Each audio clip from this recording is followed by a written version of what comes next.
kalalabs! Kamusta po kayo ulit? Welcome back to another vlog. Happy Friday sa inyong lahat. December 6 today and it's already 3:43 PM. So late na po ako nakapag-start ng vlog. Alam nyo na yan. Marami tayong trabaho kaya tinapos ko muna yung trabaho natin. And then today is the last ganap namin ni Papa Dave. Nag-deliver lang kami ng ng banners and ang tagal nga ni Papa Dave nakausap yung yung customer namin. May ini-explain siya na kaganapan dun sa in-order nila.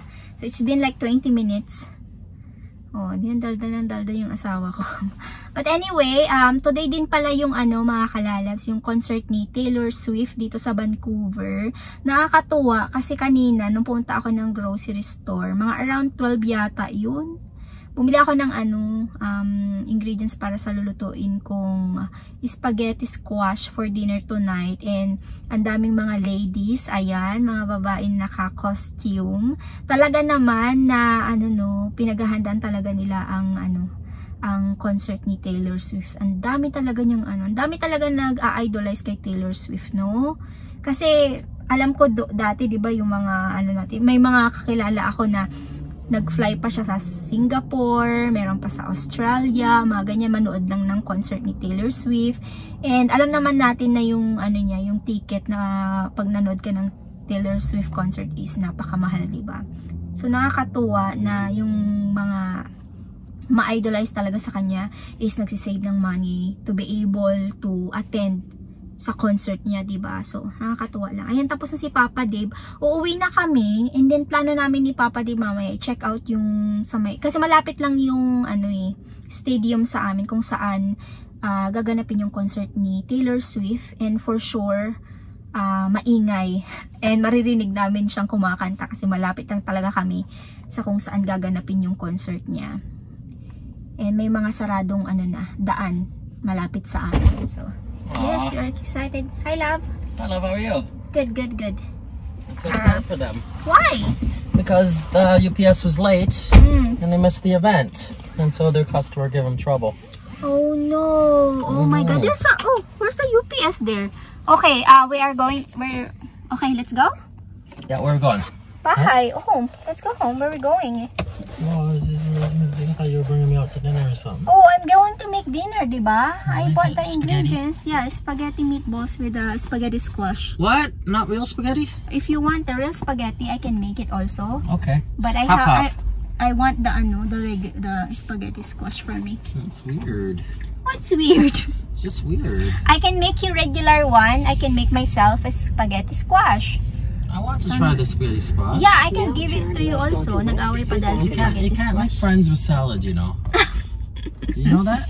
You can't make friends with spaghetti squash. Whatever, babe. Okay, let's go. Pasaway ka talaga.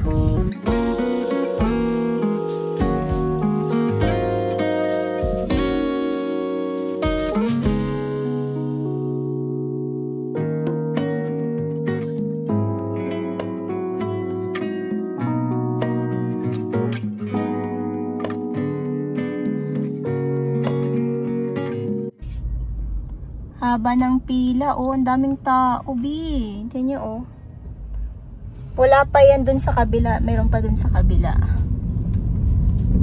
Wow. Wow! Bahay na kami, mga kalalabs. Cooking time. But before that, meron kami natanggap na regalo sa aming supplier. It's open. Every year, nakakatanggap kami ng mga ganito. Kung hindi tea, mga set ng ng mga tea set, mga ganon. So this time we have, oh my God, ang ganda naman nito. Oh, yung ganda ng platito. Ilang piraso to, be? Parang 6, 4 set na naman siya. Meron pa kami nito, kaka-open ko lang nung isa kasi ang dami namin ganito Pinapadalahan kami parati ng supplier namin. So sabi ko, this time, dadalhin ko to sa Pinas.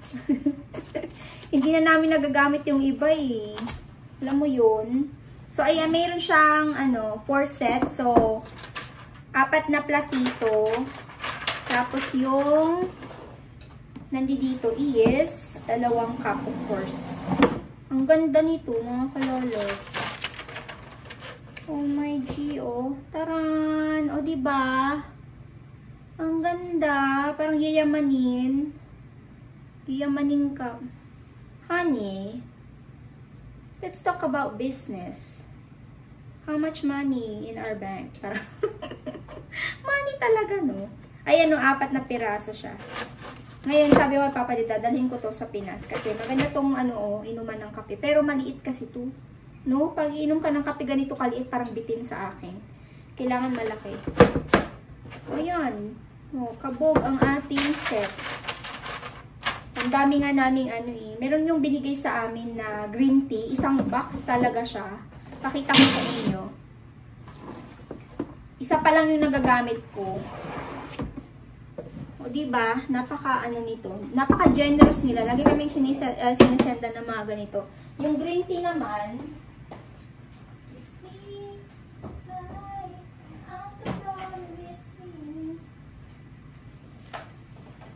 ito naman yung isang box ng green tea. Pakita ko sa inyo. Oh. Kabog. Ayan siya. Hindi ito yung nakabag. Ano siya, dahon-dahon, tea leaf. Ayan, ito yung itsura niya. Ayan, kasi iniinom ko siya eh. Mahilig ako sa green tea. And this is healthier kaysa yung nasa, nakalagay sa tea bag. Kasi yung, di ba, yung pag naka-tea bag kasi may mga plastic din yun. So, it's better na ganito siya kasi healthier. So, marami akong stock na green tea. And masarap siya, actually. Green tea, lasang, masarap lasang green tea siya, babe. Ayan siya, oh.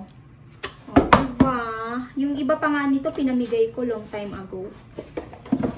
Ayan, meron pa, yung mga nandito sa taas ng ref namin, empty na yan, wala nang laman. Tinanggal ko yung laman niya kasi pinamigay ko. This one is akin siya kasi green tea to. Mahilig ako sa green tea. Pwede ako magdala pag nagta-travel ako ng green tea pag gusto ko. But of course, hindi na tayo magdadala kasi mayroon namang green tea sa kung saan tayo pumupunta, di ba? But, maybe, baka magdala ako. Okay, gawa tayo ng meatballs. Meron na akong dito, meat na nilagyan ko na ng ingredients. Nilagyan ko siya ng eggs, tapos nilagyan ko siya ng breadcrumbs pala, onion, and then salt, black pepper. Nilagyan ko din siya ng, ano pa ba yung nilagay? Breadcrumbs. Parmesan cheese. Yan yung nilagay ko. Ngayon, ang gagawin ko is, gagawin natin yung sauce. But of course, ito muna kasi matagal itong maluto. Lutuin natin sa oven. Nakwento ko na ba sa inyo yung yung iPad na napanalunan namin? Akala namin talaga, kasi nag-delete na kami ng email. Wala na rin siya sa namin, sa may, yung sa trash ng ating email. Akala namin talaga wala na. Buti na lang may backup si Papa Dib na para ma-recover yung email na yun. So, good news. Hintayin lang namin yung iPad na napanalunan namin sa bangko. O, diba? For the first time, binigyan kami ng iPad. Hindi ako mahilig sa gadget-gadget, mga kalalabs. Wala akong hilig dyan. Phone tsaka laptop ko lang talaga. Pero yung mga yung iPad, mga ganyan, wala talaga. Hindi ako mahilig. Okay, so hatiin ko lang to in half. Saka natin siya lulutuin. And gagawa ako ng regular na pasta. Ay yung spaghetti noodles kasi hindi bet ni Papa Dib yung ganito. Masyado daw healthy. Kumakain kasi nito yung parang nag-umiiwas sa carb, parang ganun. And mas gusto ko yung ganito. Mas bet ko siya, hindi siya mabigat sa tiyan. Okay, there you go. Tanggalin natin yung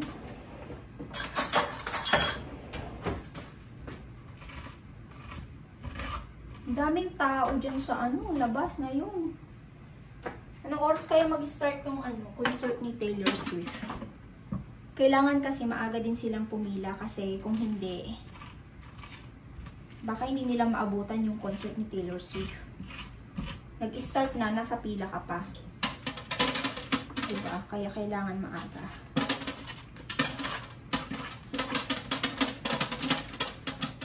Tanggalin ko lang yung buto-buto nito. It's me. Hi. I'm the problem. It's me.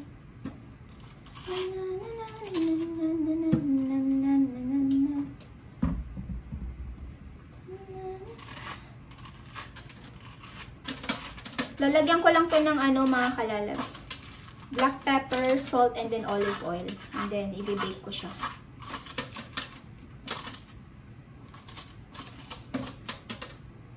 There you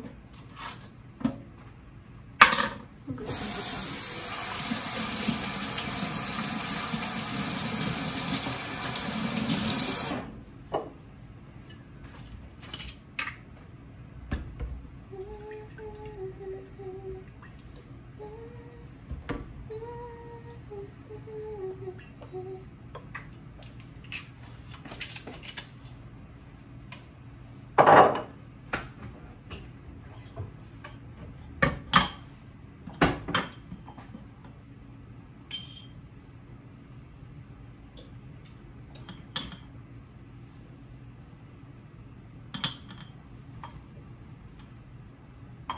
Okay, and then, gagawin natin is, ganyan siya. Hintayin ko lang uminit yung oven, and then lagay natin. So, gawin natin yung sauce ng aking spaghetti pababa. Pababa ng pababa. Dinner's ready, mga kalalab. So, akong kakain ng spaghetti squash. Good? Ito yung sa akin, oh, mga kalalas yan. So good. Kain po. Kain tayo. Alam nyo ba, habang kumakain kami kanina, nanonood kami ng catfish sa, sa YouTube. Tapos, ay i-stress ako dun sa pinanood namin. I think matagal na yon na ngayon ko lang napanood. So, siya, grandma siya. Sumali siya sa, sa dating site. Tapos, siya ng milyon. Parang 175,000 US dollar yata yun. Magkano yun sa peso? Milyon na yata yun eh. Milyon na ba yun? Yung 175,000 US dollar. Sobrang nasad ako, nalungkot ako kasi sinanla niya yung bahay niya. Tapos, para lang ma-save daw yung kausap niya sa sa internet na yun nga yung scammer. Nalungkot ako. Actually, lagi namin pinapanood tong na to. Itong palabas na yan sa YouTube, yung Catfish. YouTube channel is Catfish, yung pangalan. And meron din ako nakita dyan, Pilipino din siya. Pinay siya, sa Japan naman.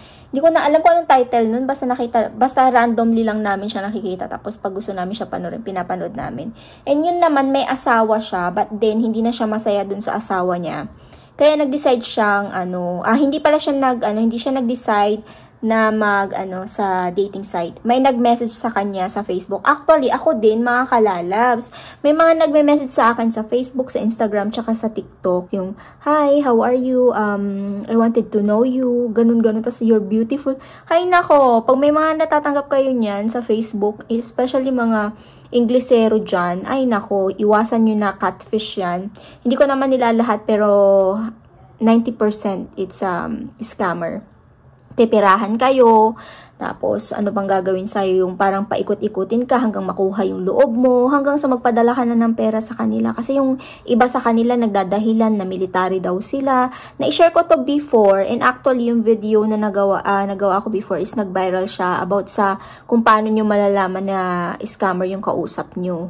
Kasi marami din nag-message sa akin na, paano nga ba ganito, ganyan. Tapos, meron na po tayong tinatawag na Google Image. Punta kayo sa Google Image, ilagay nyo lang yung picture nung tao na kausap nyo, and then makikita nyo doon, i-scan niya, and then makikita nyo kung sino talaga yung tao na yun. Kasi gumagamit lang talaga sila ng mga picture galing din sa Instagram, sa Facebook, sa internet. Basta gagamitin lang kayo, pipirahan kayo hanggang maubos lahat ng mga ipon nyo. And I know someone na ganun yung nangyari sa kanila. Alam niyo yung mga yung mga nakakalungkot lang kasi yung iba na nakikita ko talaga na nakaka-catfish is yung mga yung nai-scam ba.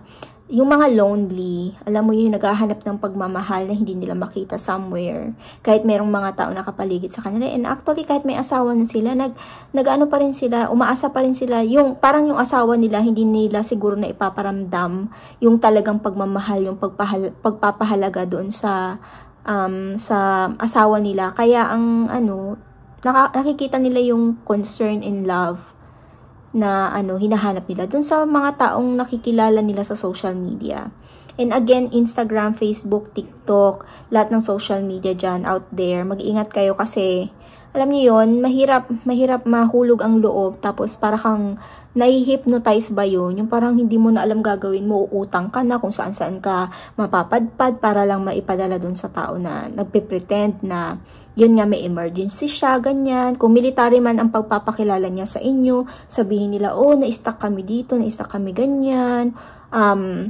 Meron pa nga yung isa, na-stuck kami sa kaligitnaan ng ng dagat, tapos kailangan ko ng pera, tapos sasabihin sa inyo, padala ka ng, meron pa yung iba, no, mga kalabs, hindi lang pera yung hinihingi, minsan yung yung mga gift card, yung gift card sa Apple, mga ganyan, basta yung mga yun, yeah, anyway, naawa lang ako dun sa napanood ko kanina.